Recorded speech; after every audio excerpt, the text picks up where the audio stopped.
ए पागल, दिखाई नहीं देता? साहब लोग आ रहे हैं, उधर जा।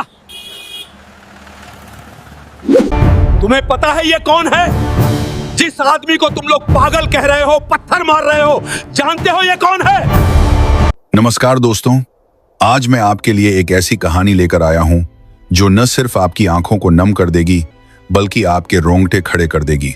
यह कहानी उस गुमनाम नायक की है जिसे दुनिया पागल समझकर पत्थर मारती रही, लेकिन जिसके सीने पर सजे मेडल और शरीर पर लगे घाव इस देश की सुरक्षा की गवाही दे रहे थे। सोचिए, जिस तिरंगे को हम और आप साल में 2 बार लहराकर भूल जाते हैं, उस तिरंगे की रक्षा के लिए एक इंसान अपना मानसिक संतुलन खो बैठा। आज की घटना इंसानियत और देशभक्ति की एक ऐसी मिसाल है जिसे सुनकर आपका सीना गर्व से चौड़ा हो जाएगा। तो चलिए शुरू करते। कंपा देने वाली दास्तान। दोपहर के 2 बज रहे थे और उत्तर भारत के एक छोटे से शहर का मुख्य चौराहा यानी घंटाघर चौक पूरी तरह से तप रहा था। मई की गर्मी थी और लू के थपेड़े चल रहे थे।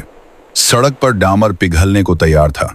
इसी भीड़ भाड़ वाले चौराहे के एक कोने में कूड़े के ढेर के पास एक अजीब सा आदमी बैठा था। उसके बाल झटाओं की तरह उलझे हुए थे और मिट्टी से सने थे। दाढ़ी बढ़ी हुई थी जिसमें शायद कई महीनों से कंघी नहीं हुई थी। उसके बदन पर कपड़ों के नाम पर चिथड़े लटके थे जो शायद उसने किसी कूड़ेदान से उठाए होंगे। वह आदमी अपनी ही धुन में कुछ बड़बड़ा रहा था। आने जाने वाले लोग उसे हिकारत भरी नजरों से देखते। कोई उसे पागल कहता तो कोई गंदा भिखारी। चौराहे पर एक फलों की दुकान थी जिसका मालिक सोहनलाल बहुत ही गुस्सैल था। वह पागल आदमी सोहनलाल की दुकान के पास पड़े एक सड़े हुए केले को उठाने के लिए बड़ा। भूख इंसान को जानवर बना देती है और वह तो फिर भी मानसी का रूप से बीमार था। जैसे ही उसने हाथ बढ़ाया, सोहनलाल चिल्लाया, अरे ओ पागल, चल हट यहां से, ग्राहक खराब कर रहा है मेरा, भाग यहां से वरना डंडे से मारूंगा। वह आदमी डरा नहीं। उसने एक अजीब सी मुस्कान के साथ सोहनलाल की तरफ देखा और एकदम सावधान की मुद्रा में खड़ा हो गया। उसने अपने माथे पर हाथ रखकर सोहनलाल को सैल्यूट किया और जोर से बोला, जय हिंद सर, दुश्मन सीमा पर है, हम पीछे नहीं हटेंगे। सोहनलाल और वहां खड़े कुछ लड़के जोर जोर से हंसने लगे। एक लड़के ने कहा, अरे यह तो पागल फौजी है, रोज इसका यही ड्रामा रहता है, दिन भर खुद को बॉर्डर पर समझता है। दूसरे लड़के ने मजाक उड़ाते हुए सड़क पर पड़ा एक पत्थर उठाया और उस पागल की तरफ फेंक दिया। पत्थर सीधा उस आदमी के माथे पर लगा। खून की एक पतली धार निकल आई, लेकिन उस पागल ने न दर्द की परवाह की न खून की। उसने बस अपना सैल्यूट नहीं तोड़ा। वह वैसे ही तना खड़ा रहा जैसे कोई सिपाही अपने कमांडर के सामने खड़ा होता है। उसकी आंखों में एक अजीब सी चमक थी जो पागलपन की थी या जुनून की, कोई नहीं समझ पा रहा था। वह आदमी वहां से हटा और चौराहे के बीच में लगे खंभे के पास चला गया। उस खंभे पर किसी ने 15 अगस्त को एक छोटा सा प्लास्टिक का तिरंगा लगाया था जो अब फटकर नीचे गिरने ही वाला था। वह पागल दौड़कर वहां गया और उस गिरते हुए झंडे को अपने गंदे हाथों से ऐसे लपक लिया जैसे कोई मां अपने गिरते हुए बच्चे को बचाती है। उसने उस गंदे झंडे को अपनी फटी हुई कमीज से सान किया, उसे चूमा और अपनी जेब में रख लिया। लोग यह देख रहे थे और कह रहे थे, देखो नौटंकी, यह पागल अब झंडा लेकर नाचेगा। तभी दूर से सायरन की आवाजें सुनाई देने लगीं। यह पुलिस की जीप का सायरन नहीं था, यह सेना की गाड़ियों का भारी भरकम सायरन था। शहर के लोग जानते थे कि आज आर्मी के नए जनरल साहब शहर के आर्मी कैंट का दौरा करने आ रहे हैं। पुलिस वालों ने तुरंत चौराहे का ट्रैफिक रोक दिया। सीटी बजाते हुए हवलदार चिल्लाने लगे, ई सब पीछे हो जाओ, रोड खाली करो, आर्मी का काफिला आ रहा है, कोई बीच में नहीं आएगा। इंस्पेक्टर राठी अपनी जीप से उतरे और डंडा फटकारते हुए उस पागल की तरफ लपके जो अभी भी सड़क के किनारे खड़ा होकर उस प्लास्टिक के झंडे को सीधा करने की कोशिश कर रहा था।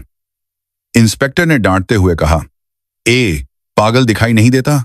साहब लोग आ रहे हैं, उधर जा, गटर के पास बैठ जा, तेरी बदबू से साहब का मूड खराब हो जाएगा, चल भाग। इंस्पेक्टर ने उसे धक्का दिया।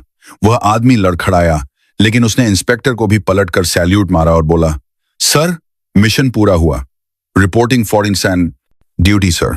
इंस्पेक्टर ने अपना माथा पीट लिया। उसने 2 हवलदारों को इशारा किया कि इसे पकड़कर पीछे खड़ा कर दो। हवलदारों ने उस पागल को बाहों से पकड़ा और भीड़ के पीछे धकेल दिया। तभी सामने से आर्मी का काफिला नजर आया।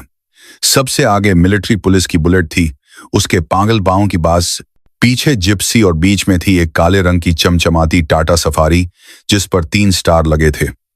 यह गाड़ी थी लेफ्टिनेंट जनरल विक्रम सिंह की। विक्रम सिंह भारतीय सेना के एक बहुत ही सख्त और सम्मानित अधिकारी थे।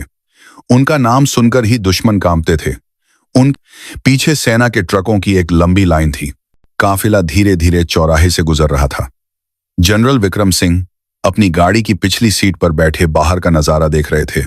उनकी नजर भीड़ पर थी। तभी उनकी गाड़ी उस जगह से गुजरी जहां भीड़ के पीछे वह पागल आदमी खड़ा था।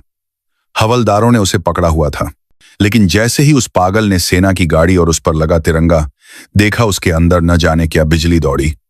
उसने हवलदारों के हाथ झटक दिए। वह पूरी ताकत से चिल्लाया, अटेंशन। उसकी आवाज में इतनी कड़क और बुलंदी थी कि आसपास खड़े लोग सहम गए। वह पागल भीड़ को चीरता हुआ आगे आया और सड़क के किनारे एकदम सावधान खड़ा हो गया। उसने अपनी ठोड़ी ऊपर उठाई, सीना चौड़ा किया और अपनी दाहिनी हथेली को माथे पर रखकर एक ऐसा परफेक्ट सैल्यूट मारा जिसे देखकर किसी भी फौजी का दिल धड़क जाए। उसके कपड़े फटे थे, शरीर गंदा था, खून बह रहा था, लेकिन उसका पोस्चर, खड़े होने का तरीका इतना सटीक था कि जैसे वह किसी परेड ग्राउंड में खड़ा हो। जनरल विक्रम सिंह की नजर उस पागल पर पड़ी। गाड़ी आगे निकल चुकी थी, लेकिन जनरल साहब ने कुछ ऐसा देखा जिसने उन्हें बेचैन कर दिया। उन्होंने उस पागल के खड़े होने का तरीका देखा, उन्होंने उसके हाथ का वो घाव देखा, और सबसे बड़ी बात, उन्होंने उसकी आंखों में वो आग देखी जो उन्होंने 15 साल पहले एक और सिपाही की आंखों में देखी थी। जनरल विक्रम सिंह ने तुरंत ड्राइवर को आदेश दिया, गाड़ी रोको, स्टॉप द कार। ड्राइवर ने अर्जेंट ब्रेक मारा। टायरों की चीख के साथ पूरा काफिला रुक गया। पीछे आ रहे ट्रक और जीप भी रुक गईं। पुलिस वाले घबरा गए। इंस्पेक्टर राठी दौड़ते हुए आए कि शायद कोई सुरक्षा में चूक हो गई। जनरल विक्रम सिंह दरवाजा खोलकर गाड़ी से नीचे उतरे। उनके बूटों की आवाज सड़क पर गूंजी। उनकी वर्दी पर लगे मेडल सूरज की रोशनी में चमक रहे थे। उन्होंने अपना काला चश्मा उतारा और पीछे की तरफ देखा। वहां वह पागल अभी भी सैल्यूट की मुद्रा में खड़ा था। उसका हाथ नीचे नहीं आया था। जनरल विक्रम सिंह धीरे धीरे उसकी तरफ बढ़ने लगे। पूरा चौराहा सांस रोके देख रहा था। सोहन लाल और पत्थर मारने वाले लड़के डर के मारे कांप रहे थे। उन्हें लगा कि जनरल साहब अब इस पागल को मरवाएंगे क्योंकि इसने रास्ता रोका है। इंस्पेक्टर राठी बीच में आए और बोले, सर, आई एम सॉरी, यह यहां का पागल है, दिमाग से पैदल है, मैं अभी इसे हटवाता हूं। सिपाही ले जाओ इसे। जनरल विक्रम सिंह ने हाथ के इशारे से इंस्पेक्टर को चुप रहने को कहा। उनकी नजरें सिर्फ उस पागल पर टिकी थीं। जनरल साहब उस गंदे और बदबूदार आदमी के बिल्कुल करीब जाकर खड़े हो गए। वह आदमी अभी भी सैल्यूट किए हुए था। उसकी नजरें सामने टिकी थीं, पलक भी नहीं झपक रही थी। जनरल विक्रम सिंह ने कांपती हुई आवाज में पूछा, मेजर, मेजर रणवीर? यह नाम सुनते ही उस पागल के शरीर में एक सिहरन हुई। उसका हाथ धीरे धीरे नीचे आया। उसने अपनी धुंधली आंखों से सामने खड़े वर्दी वाले को देखा। यादों के बादल छंटने लगे। उसने धीरे से कहा, कोड नेम तूहान, मिशन लाहौर। जनरल विक्रम सिंह की आंखों से आंसू छलक पड़े। यह देश के आर्मी चीफ थे जो कभी नहीं रोते थे, लेकिन आज सड़क के बीचों बीच उनकी आंखों से गंगा जमुना बह रही थी। वह आगे बढ़े और उस गंदे पागल को अपने सीने से लगा लिया, कसकर, इतना कसकर जैसे कोई खोई हुई दौलत मिल गई हो। जनरल साहब का बेदाग यूनिफॉर्म उस पागल की गंदगी और खून से सन गया, लेकिन उन्हें कोई परवाह नहीं थी। जनरल साहब रोते हुए बोले, रणवीर, तुम जिंदा हो, मेरे शेर, तुम जिंदा हो। हमने तो मान लिया था कि तुम शहीद हो गए। 15 साल कहां थे तुम? भीड़ सन्न थी। पुलिस वाले बुत बने खड़े थे। किसी को समझ नहीं आ रहा था कि एक पागल को जनरल साहब सर और शेर क्यों कह रहे हैं। जनरल साहब ने उस पागल का चेहरा अपने हाथों में लिया। वह आदमी बच्चों की तरह जनरल को देख रहा था। उसने टूटी फूटी आवाज में कहा, सर, वो लोग बहुत मारते थे, नाखून निकाल लिए सर, पर मैंने अपना नाम नहीं बताया, मैंने देश का राज नहीं बताया सर। मैं पास हो गया ना सर। यह सुनकर वहां खड़े हर शख्स का कलेजा मुंह को आ गया। जनरल विक्रम सिंह ने पलटकर भीड़ और पुलिस वालों की तरफ देखा। उनका चेहरा गुस्से से लाल था। वह दहाड़े तुम्हें पता है यह कौन है? जिस आदमी को तुम लोग पागल कह रहे हो, पत्थर मार रहे हो, जानते हो यह कौन है? सन्नाटा छाया रहा। जनरल साहब ने चिल्लाकर कहा, यह भारतीय सेना के पैरा स्पेशल फोर्सेस के मेजर रणवीर सिंह राठौर हैं। 1999 के कारगिल युद्ध के सबसे बड़े हीरो, जिसने अकेले दुश्मन के बंकर में घुसकर उनके 10 सैनिकों को मारा था और उसके बाद एक गुप्त मिशन पर पाकिस्तान गए थे। हमें खबर मिली थी कि इन्हें पकड़कर मार दिया गया है, लेकिन यह वहां की जेलों में तड़पते रहे 15 साल। सोच सकते हो तुम लोग, 15 साल तक दुश्मन ने इनके शरीर का एक एक इंच तोड़ा होगा, इन्हें पागल बना दिया। और जब यह किसी तरह वतन वापस लौटे तो मेरे ही देश के लोगों ने मेरे ही हीरो को भिखारी बना दिया। जनरल साहब की आवाज भर्रा गई थी। शर्म आती है मुझे। जिस आजादी की हवा में तुम सांस ले रहे हो, वो इसी पागल की भीख है। इसने अपना जवानी, अपना परिवार, अपना दिमाग, सब कुछ तुम्हारे लिए खो दिया। और तुम लोगों ने इसे क्या दिया? पत्थर, गालियां। सोहनलाल दुकानदार का सिर शर्म से झुक गया। जिन लड़कों ने पत्थर मारा था वे भीड़ में छुपने लगे। इंस्पेक्टर राठी की आंखों में भी पानी आ गया। मेजर रणवीर, जो अब तक पागल समझे जा रहे थे, ने अपनी जेब से वही गंदा प्लास्टिक का तिरंगा निकाला और कांपते हाथों से जनरल साहब को दिया।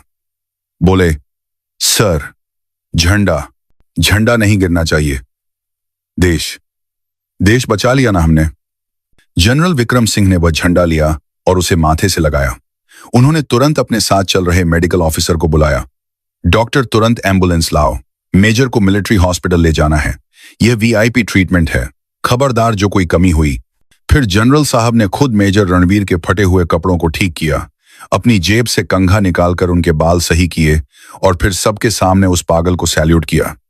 इस बार यह सैल्यूट एक जनरल का एक मेजर को नहीं था, बल्कि एक भाई का एक भाई को था, एक इंसान का एक देवता को था। देखते ही देखते वहां खड़ी हजारों की भीड़ ने तालियां बजानी शुरू कर दी। भारत माता की जय के नारे गूंजने लगे। जनरल साहब ने मेजर रणवीर का हाथ पकड़ा और उन्हें अपनी सफारी गाड़ी में बैठाया, वही सीट जहां जनरल साहब बैठते थे। जब काफिला वहां से निकला तो मेजर रणवीर गाड़ी की खिड़की से बाहर देख रहे थे और उनके चेहरे पर सुकून था, क्योंकि उन्हें अपना घर और पहचान मिल गई थी। बाद में पता चला कि मेजर रणवीर को पाकिस्तान ने पागलों की तरह बॉर्डर पर छोड़ दिया था, क्योंकि उनकी याददाश्त जा चुकी थी। वे भटकते भटकते इस शहर तक आ गए थे। मिलिट्री हॉस्पिटल में इलाज के बाद उन्हें यह याद आ गया कि वो एक फौजी हैं और आज वे अपने घर पर हैं, जहां सेना ने उन्हें पूरा सम्मान और वेतन दिया। लेकिन सवाल यह है कि क्या हमें हर बार किसी जनरल के आने का इंतजार करना पड़ेगा किसी हीरो को पहचानने के लिए? हमारे समाज में कितने ही ऐसे लोग सड़कों पर भटक रहे हैं जो किसी न इसी हादसे का शिकार हैं और हम बिना जाने उन्हें पागल कह देते हैं। उस दिन सोहनलाल और उस शहर के लोगों ने कसम खाई कि वे कभी किसी लाचार का मजाक नहीं उड़ाएंगे, क्योंकि फटे हुए कपड़ों के नीचे एक सम्राट भी हो सकता है। मेजर रणवीर ने साबित कर दिया कि एक फौजी का शरीर टूट सकता है, पर उसका जमीर और देशभक्ति कभी नहीं मरती। यह कहानी सिखाती है कि हम जिस आजादी का जश्न मनाते हैं, उसकी कीमत किसी ने अपनी जिंदगी देकर चुकाई है। अगर कभी सड़क पर कोई ऐसा व्यक्ति दिखे जो तिरंगे को सम्मान दे रहा हो, तो उसका मजाक मत बनाइए। दोस्तों, इस कहानी ने अगर आपके दिल को छू लिया है तो इसे शेयर जरूर करें, ताकि दुनिया को भारत के वीर सपूतों के बारे में पता चले। ऐसी ही और कहानियों के लिए स्टोरी बाय नीलेश को सब्सक्राइब करना ना भूलें।